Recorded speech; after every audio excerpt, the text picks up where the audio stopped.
Hello hello hello मेरे बच्चों, कैसे हो आप सब लोग। आई होप आप सब लोग बहुत सही हो, सुस्त हो, दुरुस्त हो, है ना। सुस्त नहीं हो, सॉरी, सुस्त नहीं रहना है। 10th में आ चुके हो आप सब। और धड़कनें तो बढ़ गई होगी भाई, बहुत अच्छे से बढ़ गई होगी। अब तो 10th का एग्जाम है। अब क्या है, 10th का एग्जाम है। तो बेसिकली दिस इज आकांक्षा जुमड़े, आपकी हिस्ट्री एंड ज्योग्राफी एसएसटी की टीचर मेड रूट्स के अंदर, है ना। तो आप अगर मेड रूट्स से पढ़ रहे हो तो आपके लिए ये एक ओरिएंटेशन वीडियो है, जिसको हम प्रिपरेशन वीडियो भी बोलेंगे। हम क्या बोलेंगे, प्रिपरेशन वीडियो भी बोलेंगे, जहाँ पे हम आपको बताएंगे कि अगर आप साल भर पढ़ रहे हो तो इंडेक्स जानना क्यों जरूरी होता है। बेसिकली आपको पता होना चाहिए कि एग्जैक्टली आपको साल भर क्या पढ़ना है ना। एक कोई भी कॉम्पिटेटिव एग्जाम की अगर आप तैयारी कर रहे हो तो आप सबसे पहला पॉइंट उसका ये करते हो, क्रैक करते हो कि बेसिकली उसका सिलेबस क्या है, कौन सी बुक्स मुझे पढ़नी है, कौन सा क्लास, कौन सी सिलेबस मुझे उसकी पढ़नी है। तो आप ये देखते हो। तो इसी तरीके से अगर हमको क्लास 10th का एग्जाम क्रैक करना है तो हमें उसका इंडेक्स पता होना चाहिए, हमें उसकी शुरुआत पता होनी चाहिए। आपके लिए एक स्टार्ट है ये चीज कि आपको कितने चैप्टर्स पढ़ने हैं, वो चैप्टर्स कौन कौन से हैं, उन चैप्टर्स में क्या क्या है। तो हम शुरू करते हैं वेस्ट ना करते हुए। तो इस ओरिएंटेशन वीडियो में सबसे पहले तो हम बताएंगे हिस्ट्री के बारे में। तो बेसिकली 6th में हमने एंशियंट पढ़ ली, 7th में मिडिवल पढ़ ली मैम, फिर मॉडर्न 8th में पढ़ ली, फिर पोस्ट इंडिपेंडेंस 9th में हिस्ट्री। अब जब हम 10th में आ गए हैं तो अब हम अप्लाइड हिस्ट्री पढ़ेंगे। हम क्या पढ़ेंगे, अप्लाइड हिस्ट्री पढ़ेंगे। ओके, अप्लाइड हिस्ट्री मतलब हिस्ट्री का एप्लीकेशन, हिस्ट्री का क्या एप्लीकेशन पढ़ेंगे। तो इसमें क्या क्या है मैम, कितने चैप्टर्स है। तो बेसिकली 9 चैप्टर्स है। आपको कितने चैप्टर्स है हिस्ट्री में बेटा, 10th में 9 चैप्टर्स है। 9 चैप्टर्स में सबसे पहला है historiography, development in the west. तो बेसिकली व्हाट इज हिस्टोरियोग्राफी, इसमें क्या देखेंगे कि history, how history is written, how it is illustrated, how it is elaborated, ये सब चीजें, हिस्ट्री किस तरीके से लिखी गई है, उस स्टडी को हम हिस्टोरियोग्राफी कहते हैं। फिर हम हिस्टोरियोग्राफी पढ़ेंगे इंडिया में। सबसे पहले हमने वेस्ट में पढ़ा ना, वेस्ट में पढ़ा, यूरोप वगैरह में। अब हम इंडिया में पढ़ेंगे, है ना, इंडियन ट्रेडिशन में किस तरीके से हिस्टोरियोग्राफी का डेवलपमेंट हुआ। उसके बाद थर्ड है अप्लाइड हिस्ट्री। फिर इंडियन आर्ट्स और हिस्ट्री का रिलेशन, मास मीडिया और हिस्ट्री क्या है ना, मास मीडिया की क्या हिस्ट्री है, इंडियन आर्ट की। जैसे कि आप जानते हैं कि हम बहुत ज्यादा, इंडियन जो है वो आर्ट और कल्चर में बहुत ज्यादा आगे है, बहुत ज्यादा हेरिटेज है हमारा। तो Indian arts, mass media, entertainment, है ना, विद्या बालन वाला एंटरटेनमेंट नहीं बच्चों, नो नो नो। एंटरटेनमेंट और हिस्ट्री के बारे में क्या रिलेशन है वो हम देखेंगे, बहुत ज्यादा इंटरेस्टिंग होगा सब कुछ। स्पोर्ट्स एंड हिस्ट्री, है ना, स्पोर्ट्स और हिस्ट्री, हिस्ट्री किसकी, स्पोर्ट्स की हम देखेंगे, है ना। क्या स्पोर्ट्स होते हैं, कैसे खेले जाते हैं, किस तरीके से शुरू हुए थे, etcetera etcetera. Next is tourism and history. Tourism क्या है, कौन सी जगह है इंडिया में, है ना, जहाँ पे लोग आते हैं टूरिस्ट बन के, टूरिज्म के लिए, जो जहाँ से हम एक इनकम सोर्स है वो, है ना। तो इस तरीके का हम टूरिज्म एंड हिस्ट्री में पढ़ेंगे। उसके बाद लास्ट है हेरिटेज मैनेजमेंट। जो हेरिटेज हमारा है, इंडिया का हेरिटेज है, उसको हम मैनेज किस तरीके से करेंगे, किस तरीके से हम मराठी में बोलते हैं ना, अगर अपन बोलते हैं जपून कसं ठेवायचं, है ना, कैसे हम उसको रखेंगे सही से संभाल के। तो हेरिटेज को मैनेज करना सीखेंगे। तो बेसिकली दिस इज योर मोटा मोटा इंडेक्स कि अपन को हिस्ट्री में पढ़ना है ना, अपन को क्या पढ़ना है हिस्ट्री में। ओके देन, उसके बाद पॉलिटिकल साइंस देखते हैं। पॉलिटिकल साइंस में बेटा वर्किंग ऑफ इंडियन कॉन्स्टिट्यूशन पे पूरा का पूरा आपका पॉलिटिकल साइंस चलेगा, सिविक्स चलेगा, नागरिक शास्त्र चलेगा, पूरा का पूरा किस पे चलेगा, वर्किंग ऑफ कॉन्स्टिट्यूशन पे। कॉन्स्टिट्यूशन बन तो गया, अब उसकी वर्किंग किस तरीके से होगी, क्या क्या चीजें होगी उसके अंदर, हमें 10th के पॉलिटिकल साइंस में देखते हैं। सबसे पहले आपको वर्किंग ऑफ कॉन्स्टिट्यूशन के बारे में एक मोटा मोटा इंट्रोडक्शन लेना है। फिर आपको इलेक्टोरल प्रोसेस के बारे में पढ़ना है, इलेक्शंस किस तरीके से हेल्ड होते हैं, कौन करवाता है, कैसे करवाता है, उसमें जो खड़े होते हैं वो कैसे इलेक्ट होते हैं, वो कैसे जीतते हैं, फिर क्या करते हैं, फिर जीतने के बाद वादे भूल जाते हैं। तो ये सब चीजें हम इलेक्टोरल प्रोसेस में पढ़ेंगे। Next is political parties, next is political parties, है ना।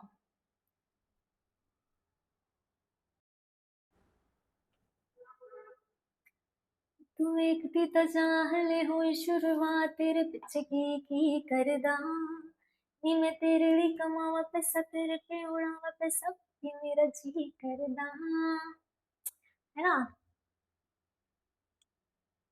भाई पैसा कमाना है भाई, पैसा तो बोलोगे तुम कि तू देखती जा, है ना?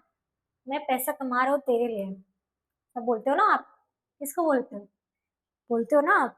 तो भाई पैसा कमाने के लिए सबसे पहले तो पढ़ाई करनी पड़ती है, कॉम्पिटेटिव एग्जाम्स क्रैक करने पड़ते हैं।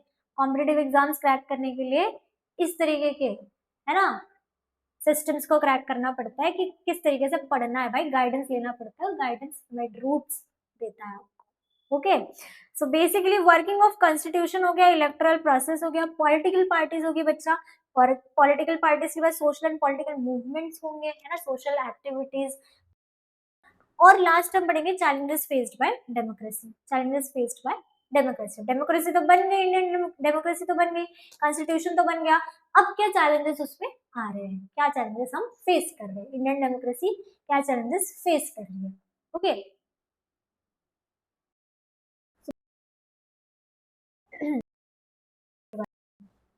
Next is geography. What is geography, क्या पढ़ना है टेंथ में, कैसे पढ़ना है ना? तो बेसिकली प्रैक्टिकल जियोग्राफी का फर्स्ट चैप्टर है field visit. Field visit is की कहीं पे भी जाके आप फील्ड पे जाके कोई विजिट दे रहे हो और ऑब्जर्व करके आप सीख रहे हो चीजें। जैसे आपको बताया जाए कि भाई ऐसे ऐसी ट्रेन होती है, ये लोको पायलट होता है, इस तरीके से चलाता है, ये सिस्टम होता है, ट्रेन इस मैकेनिज्म पे काम करती है, आपको ये बताया गया मुंह से। आपको शायद इतना ना समझा हो जितना आपको तब समझेगा जब मैं आपको उस विजिट पे लेके जाऊंगी, आपको लेके जाऊंगी वहां पे जहाँ पे आपको मैं ट्रेन दिखाऊंगी, जहाँ पे मैं आपको लोको पायलट दिखाऊंगी, आप ट्रेन की वर्किंग दिखाऊंगी, ट्रेन किस तरीके से चल रही है वो दिखाऊंगी, पटरियां दिखाऊंगी, तब जाके आपके दिमाग के लाइट जलेंगे कि भाई ऐसे होता है। तो बेसिकली जितनी चीजें आप सुनते हो उसको अगर आप देखोगे भी साथ में तो वो आपको ज्यादा ध्यान में रहेगी, वो ज्यादा याद रहेगी। सिंपल चीज आपको और एक एग्जांपल देती हूँ, वाटर ट्रीटमेंट प्लांट, है ना? वाटर ट्रीटमेंट प्लांट जो होता है, अगर आपको मुंह से बता दिया जाए कि भाई ऐसा ऐसा होता है, गंदा पानी आता है, इस तरीके की उस पर ट्रीटमेंट की जाती है, क्लोरिनेशन और ब्लीचिंग और ये सब चीजें करी जाती है, स्लो स्लैंड फिल्टर हो गया, ये सब चीजें करी जाती है, उसके बाद फिर जो अच्छा पानी निकलता है वो शहरों में भेजा जाता है थ्रू पाइपलाइन। ऐसा मैंने आपको बताया, नहीं समझाना, दिमाग के ऊपर चला गया, 2 मिनट तक याद रहेगा, उसके बाद हम भूल जाएंगे, है ना? तो बेसिकली ये चीज नहीं होगी, कब नहीं होगी? जब मैं आपको वाटर प्लांट ट्रीटमेंट पे लेके जाऊंगी, मैं आपको प्रत्यक्ष दिखाऊंगी कि भाई ऐसा ऐसा है, देखो ये ऐसे हो रहा है, ये ऐसे हो रहा है। तो जितनी चीजें आप सुनोगे, देखोगे, बोलोगे, है ना, लिखोगे, साथ में जितनी चीजें आप करोगे ना, जितने सेंस ऑर्गन्स का यूज आप एक साथ करोगे उतना आपके दिमाग को वो हिट करेगा। तो बेसिकली फील्ड विजिट है इंपॉर्टेंट है ऑब्जर्वेशन के स्टडी के लिए। Location and extent, physiography and drainage system के बारे में पढ़ेंगे, क्लाइमेट हो गया, वाइल्ड लाइफ हो गया, है ना, वाइल्ड लाइफ है तो कैसी है, फिर होनी चाहिए नहीं होनी चाहिए, ये सब चीज। पॉपुलेशन हो गया, है ना, पॉपुलेशन हो गया, जनगणना। ह्यूमन सेटलमेंट्स, है ना, ह्यूमंस को जहां भी हवा पानी खाना दे दो भाई, ह्यूमन जाके अपनी बस्तियां बसा लेते हैं। तो अब ये जो बस्ती बसाने का काम है ये ह्यूमन सेटलमेंट्स में हम पढ़ेंगे। सिर्फ क्या चाहिए होता है उन्हें? ऑक्सीजन दे दो, खाना दे दो, जॉब के लिए आसपास इंडस्ट्रीज दे दो, ऑफिस दे दो, बस काम खत्म, घर बन गए, और अपनी झोपड़ियां बना के बस शुरू हो जाते हैं। फिर उसके लिए उनको कितने भी पेड़ काटने पड़े, कितने भी फॉरेस्ट काटने पड़े, बड़ी बड़ी बिल्डिंग तैयार हो जाती है, फट से तैयार हो जाती है। तो ह्यूमन सेटलमेंट्स में हमें ये चीजें देखनी है, जो कि हमने सिक्स्थ में भी कहीं ना कहीं देखी थी फर्स्ट चैप्टर में, अगर आपको याद हो तो। याद तो नहीं होगा, मैं डूट से नहीं पढ़ा होगा तो। Next is economy. Economy and occupation के बारे में पढ़ेंगे। उसके बाद टूरिज्म हो गया, ट्रांसपोर्ट हो गया, कम्युनिकेशन हो गया, किस तरीके से ट्रांसपोर्टेशन चलता है, किस तरीके से टूरिज्म चलता है, और किस तरीके से कम्युनिकेशन, दो चीज के बीच का कम्युनिकेशन किस तरीके से हम वो देखेंगे। ओके देन, तो इस तरीके से मैंने हिस्ट्री, पॉलिटिकल साइंस और जियोग्राफी के बारे में आपको एक मोटा मोटा इंडेक्स बता दिया। मैंने आपसे एक वादा करना है कि भाई हिस्ट्री ज्योग्राफी, जो कि सबसे बोरिंग सब्जेक्ट मानते हैं बच्चे, मैं जब अपने स्कूल में थी तो मुझे भी बोरिंग लगता था, दो वो मेरा फेवरेट सब्जेक्ट था, लेकिन फिर भी नींद आती। यस, फिर भी नींद आती। तो I make sure, I promise you बच्चा, कि आपको मेरे लेक्चर में, हिस्ट्री ज्योग्राफी के लेक्चर में एटलीस्ट मैं नींद तो नहीं आने दूंगी, है ना? आपको नींद नहीं आएगी। आप अगर मुझे सुन रहे हो, आप समझने की कोशिश कर रहे हो, दिमाग लेके बैठे हो, पानी लेके बैठे हो, पानी पीते पीते पढ़ रहे हो, आपको नींद तो बिल्कुल नहीं आएगी, है ना, ये मैं आपसे वादा कर दिया मैंने। अब आपको भी कुछ वादे मुझसे करने हैं भाई, है ना, म्यूचुअल रिलेशनशिप होना चाहिए ना, एक तरफ से थोड़ी होगा एफर्ट्स, आपको भी कुछ डालने पड़ेंगे एफर्ट्स। आपको क्या करना है बेटा, मैम के लिए आपको क्या करना है, सबसे पहले तो आपको नोट्स बनाने हैं। नोट्स कैसे, प्रिटी प्रिटी नोट्स, है ना, प्रिटी नोट्स बनाना है आपको। बेसिकली नोट्स बनाना most most most important thing है। आपको पता होना चाहिए कि आपके लिए क्या इंपॉर्टेंट है, आपके एग्जाम के लिए क्या इंपॉर्टेंट है, उतनी ही चीजें उस पीस ऑफ पेपर में इंक्लूड होनी चाहिए, है ना। अलग अलग पेन्स का यूज करो, अलग अलग माइंड मैप्स बनाने के तरीके देखो, अलग अलग शेप्स का यूज करो, वो ज्यादा ध्यान में रहता है। कलर थ्योरी बहुत इंपॉर्टेंट है। आपको ये याद नहीं रहेगा कि आपने क्या लिखा है, लेकिन आपको ये जरूर याद रहता है कि मैंने इस कलर से इस पेज के इस कोने पे लिखा है। ये दिमाग इस तरीके से काम करता है बेटे। तो अगर आप अलग अलग पेन से लिखोगे तो आप भी देखोगे कि आपको याद रहेगा कि इस कलर से मैंने इनका नाम लिखा था। और हिस्ट्री में जो है बेटा, हिस्ट्री ज्योग्राफी में डेटा बहुत सारा है।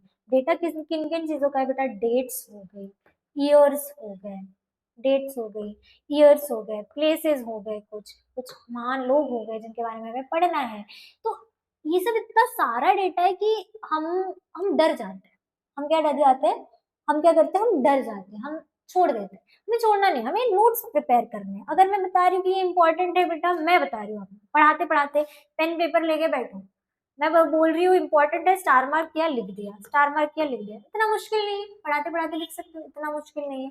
मैं आपकी बुक लेके बैठी हूँ, उसमें मैंने ऑलरेडी हाईलाइट करके आई हूँ, मैं पहले प्रिपेयर करके आई हूँ आपको पढ़ाने के लिए, मैंने हाईलाइट करके रखा है मेरे बच्चों को ये इंपॉर्टेंट है। तो जो मैंने हाईलाइट कर लिया आप हाईलाइटर लो और आपके बुक में वो हाईलाइट कर दो, इतना मुश्किल नहीं है। इंपॉर्टेंट चीजों पे ध्यान, फोकस हमारा उस पे होना चाहिए जो हमारे लिए इंपॉर्टेंट है। हमें सारा कचरा याद नहीं रखना है ना बेटा, बहुत चीजें हैं, हमारा दिमाग भी इतना कैसे ही सहन कर पाएगा।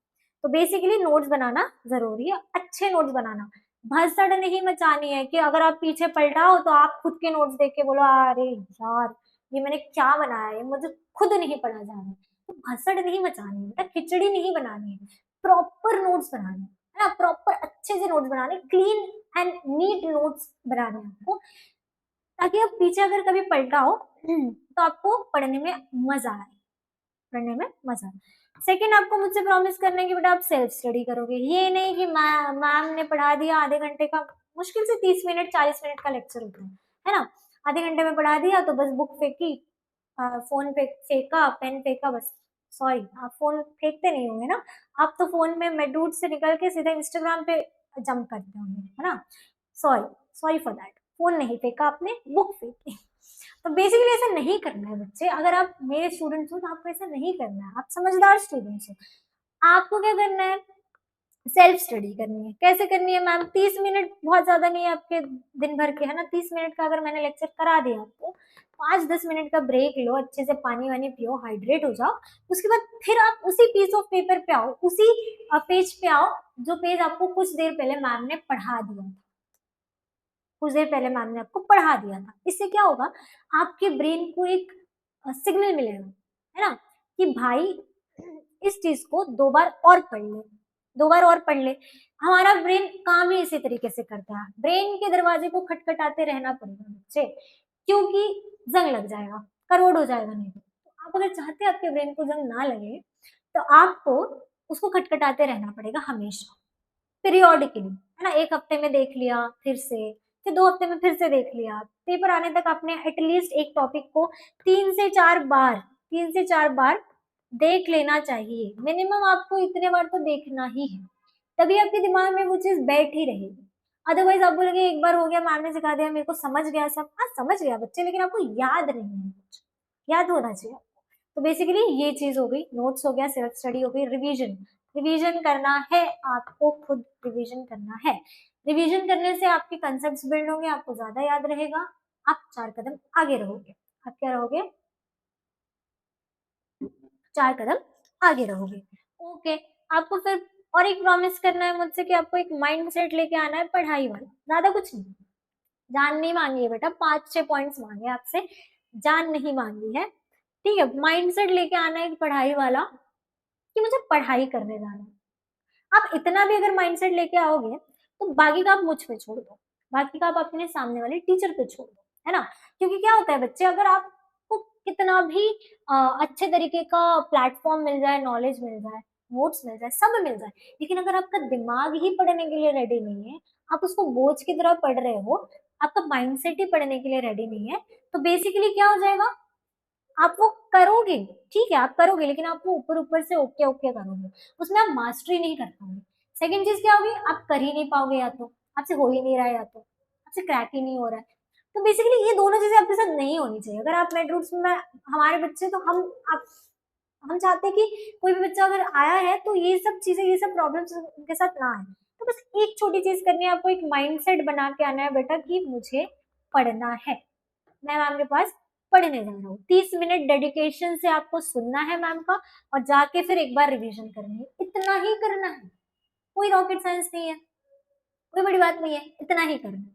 तो ये माइंडसेट होना बेटा बहुत जरूरी है, वरना अकेला टीचर तो शायद ही आपकी एग्जाम क्रैक करा पाए। आपका भी माइंडसेट उतना ही होना चाहिए, आपका भी मोटिवेशन उतना ही होना चाहिए। तो ये कुछ वादे आप भी मुझसे कर लो, मैंने भी आपसे वादा कर लिया कि हिस्ट्री को बोरिंग नहीं बनाऊंगी मैं, आपको नींद नहीं आएगी, ये वादा मैंने किया, आप भी इतने वादे कर लो। पेन पेपर नोटबुक लेके बैठो, माइंडसेट लेके बैठो, अपना पानी की बोतल लेके बैठो, कहीं उठना नहीं है। 30-40 मिनट डेडिकेशन से आपको बस एक लेक्चर देखना है, उसको समझना है, उसको याद करना है, फिर से उसको रिवाइज करना है। सिंपल है ना, बहुत ज्यादा सिंपल है। ओके, और इसके लिए कोई शॉर्टकट नहीं है बेटा। आपको अगर कोई टीचर कह रहा है कि आ जाओ, है ना, आ जाओ, शॉर्टकट बताते हैं पढ़ने का, तो बेटा पढ़ने का तो कोई शॉर्टकट है ही नहीं। वो सरासर झूठ बोल रहे हैं, वो टीचर क्या कर रहे हैं, सरासर झूठ बोल रहे हैं। मेहनत करनी है ना, मेहनत करनी है खुद को जब तक आप पसीना नहीं बहाओगे, आप नहीं समझ पाओगे वो चीज। एंड ट्रस्ट मी, एक बार आपने मेहनत करना चालू किया, तो ग्रेजुअली आपको मेहनत करने से प्यार हो जाएगा। क्या हो जाएगा, प्यार हो जाएगा। आपको लगेगा कि नहीं होता कि कभी कभी पढ़ाई अच्छी लगने लगती है, तो आपके साथ ये हो जाएगा। तो आई गेस आपको ये थ्योरी पे काम करना चाहिए कि आपको माइंडसेट इस तरीके से बनाना है कि मुझे तो करना ही है यार, मैं खुशी खुशी कर लेता हूँ, इंटरेस्ट से पढ़ लेता हूँ चीजों को, मेरे काम आएगा। क्या काम आएगा, आगे चलते हैं। अब मेन चीज पे आते हैं, फाउंडेशन। किस चीज पे आते हैं, मेन फाउंडेशन। जब हमने आपका एडमिशन भी कराया था, तो हमने आपसे यही बोल के एडमिशन कराया था कि भाई आपको फाउंडेशन कोर्सेज हम प्रोवाइड करेंगे। क्या करेंगे, हम फाउंडेशन कोर्सेज प्रोवाइड करेंगे। क्या था फाउंडेशन, फाउंडेशन था नींव रखना, आपका स्टार्ट करना, है ना, आपको एक धक्का देना, स्टार्ट करना। उसके बाद का प्रोसेस आप करोगे, आप पढ़ाई करोगे, सॉल्व करोगे, वगैरह वगैरह क्वेश्चंस। ओके, सो फाउंडेशन का मतलब होता है कि बेटा बहुत सारी एग्जाम्स है, नीट एग्जाम है। इसी वीडियो में देखो, फटाक से मैं आपको बता दूंगी, आपको कोई दूसरा वीडियो देखने की जरूरत नहीं। नीट एग्जाम होती है, एक होती है जेडब्ल्यू एग्जाम होती है, एमपीएससी यूपीएससी एग्जाम्स होती है, सीईटी एग्जाम्स होती है। ये सभी बहुत बड़े बड़े एग्जाम्स है बेटा, जिसको अगर आपने क्रैक कर लिया, इसमें अगर आपने रैंक ला लिया, तो भाई जिंदगी की चांदी ही चांदी है ना, चांदी ही चांदी है, अगर आपने इन एग्जाम्स को क्रैक कर लिया। अभी एग्जाम्स क्या है बेटा, ये भी पता होना चाहिए। सबसे पहले तो हम आपको सिखाएंगे कि आपके कौन से सब्जेक्ट स्ट्रांग है, आपके कौन से सब्जेक्ट वीक है, आपको किस सब्जेक्ट पे काम करना है। हम आपको बताएंगे कि आपका अगर ये सब्जेक्ट स्ट्रांग है बच्चा, तो आपको ये करियर परस्यू करना चाहिए, आपके लिए इजी होगा, ये करियर आपको परस्यू करना चाहिए। अगर आपको वो परस्यू नहीं करना है जो हमने बताया है, आपको कुछ अलग करना है, अलग परस्यू करना है, तो हम आपको बताएंगे कि ये परस्यू करने के लिए बच्चा आपका ये सब्जेक्ट तो थोड़ा वीक है, हमको इस पे फोकस करना है।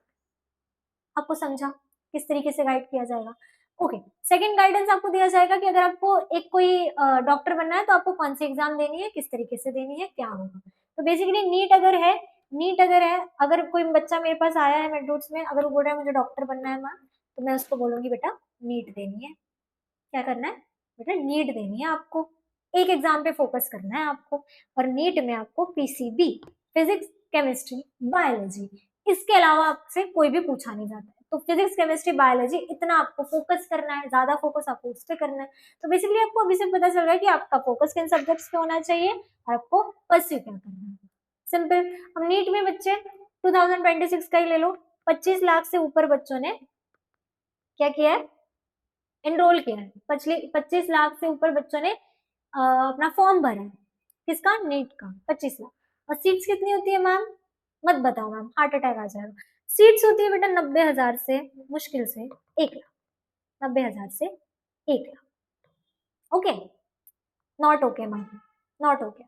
90,000 से 1 लाख सीट होती है, 25 लाख से ज्यादा बच्चे भर रहे हैं, और ये सिलेक्शन सिर्फ 1 लाख बच्चों का होता है। अब ये जो 1 लाख बच्चे हैं मैम, ये कैसे सिलेक्ट होते हैं? जादू की छड़ी घुमाते हैं? इनके पास कोई शॉर्टकट है? नहीं बच्चे, ये बहुत पहले से अपना फाउंडेशन तैयार कर रहे हैं नीट के लिए। इनको पता है कि मुझे किस पे फोकस करना है। दुनियादारी जाए दुनियादारी जाए भाड़ में, बट इनको पता है कि पीसीबी पे फोकस करना है।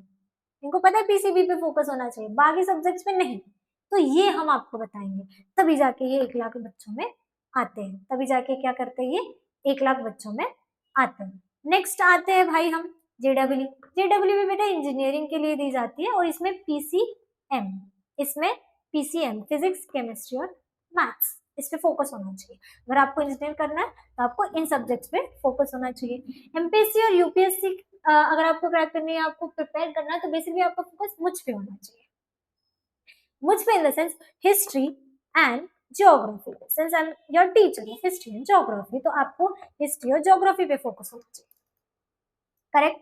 हिस्ट्री, ज्योग्राफी, इकोनॉमिक्स, सिविक्स और सोशियोलॉजी, इन सब चीजों पे आपका फोकस ज्यादा, पकड़ ज्यादा होनी चाहिए। बाकी सब पे तो होनी चाहिए, पकड़ आपकी इसमें ज्यादा होनी चाहिए। तो बेसिकली ये हो गया एक पैटर्न। सीईटी भी पीसीएम और पीसीबी के इससे चलती है। बेसिकली फार्मेसी, नर्सिंग और ये सब चीजों में ये चलती है। तो इस तरीके का एग्जाम पैटर्न है। ये सारे एग्जाम्स जो होते हैं ना बेटा, ये सारे जो एग्जाम्स है, ये एमसीक्यू पैटर्न्स होते हैं। एमसीक्यू मतलब क्या होता है? Multiple choice question. एक क्वेश्चन होगा, 4 ऑप्शंस होंगे, उसमें से एक करेक्ट ऑप्शन होगा, आपको टिक करके आना है। आपको क्या करना है? टिक करके आना है। एमसीक्यू होता है। अब अगर मैं पर्सनली मैं मेरे लेक्चर्स की बात करूं, तो एमपीएससी यूपीएससी के लिए मैं बच्चों को अभी से कैसे तैयार कर रही हूँ।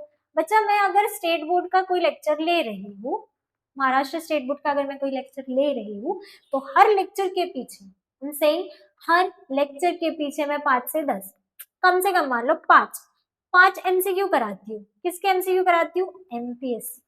जाके अपने मम्मी पापा से पूछना बेटा लेक्चर के बाद कि मैम एमपीएससी और यूपीएससी के क्वेश्चन कराती है अभी से, 10th से ही। हम 10th में हैं, अभी से करा रही है, हमारे लिए अच्छा है या बुरा है? आपके मम्मी पापा आपको आंसर दे देंगे। तो बेसिकली एमपीएससी के मैं तब कराती हूँ क्वेश्चन जब मैं स्टेट बोर्ड का कोई लेक्चर करा रही हूँ, है ना। हर लेक्चर के पीछे, हम सही, हर लेक्चर के पीछे, मैंने चैप्टर के पीछे भी नहीं कहा, हर लेक्चर के पीछे।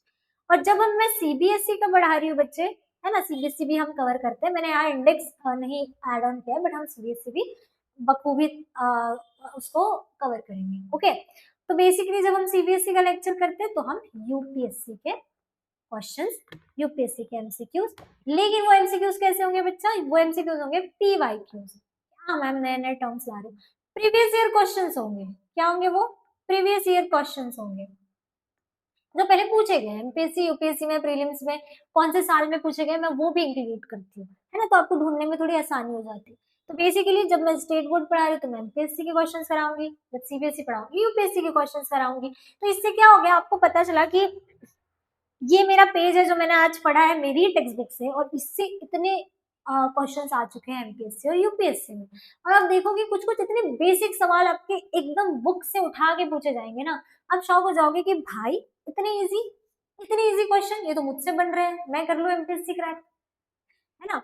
लेकिन बच्चा, इस चीज को हमें तभी हम इस चीज को इम्प्लीमेंट कर पाएंगे जब हम स्ट्रिक्टली कुछ रूल्स फॉलो करेंगे, कुछ खुद से वादे करेंगे, और वो हम पूरे करेंगे, है ना। पढ़ाई करना, रिवीजन करना, कंसिस्टेंसी मेंटेन रखना इज वेरी वेरी इंपॉर्टेंट। इसके अलावा शायद कोई शॉर्टकट नहीं है। पढ़ाई में मेहनत लगती है, और वो लगेगी, वो हमेशा लगेगी। कितने भी साल हो जाए, कितने भी बड़े हो जाए, वो हमेशा लगेगी। 10th के बाद मजे ही मजे हैं, ये आपने सुन लिया होगा अब तक। अब आगे नहीं सुनोगे आप, क्योंकि मैं आपसे ये नहीं कहूंगी। अगर आप मुझसे जुड़े रहोगे, मैं आपको बताऊंगी कि 10th तक मजे ही मजे हैं भाई, असली खेल अब शुरू हुआ है। ओके, डरने की जरूरत नहीं है। Here's your ma'am, always like supporting you, always helping you. हमेशा आपके साथ मेडरूट्स के सारे टीचर्स रहेंगे, सारा गाइडेंस आपको सही से प्रोवाइड किया जाएगा। Okay then, I hope so आपको ये सब चीजें समझ आ गई होगी। बहुत सरलता से हम सारा सिलेबस कंप्लीट करेंगे, बहुत इजीली हम करेंगे। आपकी एक्सरसाइज, आपका बोर्ड एग्जाम जो कि आने वाला है ना, धड़कनें बढ़ रही है ना, करीब आ रहा है वो, क्या बोर्ड एग्जाम्स। तो बोर्ड एग्जाम्स जो आपके आने वाले हैं, उस पे हम काम करेंगे। कैसे काम करेंगे? आपके जो एक्सरसाइज है या आपके जो पीवाईक्यूज है उसके लिए भी हम सेपरेट सेशंस रखेंगे। ऐसा नहीं कि आपके स्टेट बोर्ड को निग्लेक्ट कर दिया जाएगा, है ना? लेकिन आपका फोकस बेटा दोनों होना चाहिए ना, आपका फोकस सिर्फ ये नहीं होना चाहिए। ये तो आपको 2 साल के बाद कोई पूछेगा भी नहीं, आपको नहीं पूछा जाएगा 10th में कितने परसेंटेज थे। आप ला दो यार, आप ला दो 80, 85, 90, 99 आप ला दो, नहीं पूछा जाएगा। आपको पूछा जाएगा आपने कितना स्कोर किया नीट में, आपने कितना स्कोर किया है जेडब्ल्यू में। आपसे क्या पूछा जाएगा? कितना स्कोर किया है नीट में, कितना जेडब्ल्यू में, एमपीएससी यूपीएससी में, है ना? तो ये भी जरूरी है बच्चे। तो हम इस चीज पे काम करेंगे, हम फोकस पे काम करेंगे हमारे। ओके, सो आई होप आप सब लोगों को समझ गया होगा। एंड या this was all for today's lecture. अगले लेक्चर से हम सिलेबस स्टार्ट करेंगे हमारा।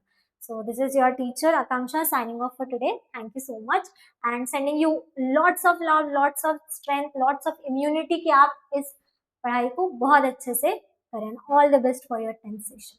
Thank you so much.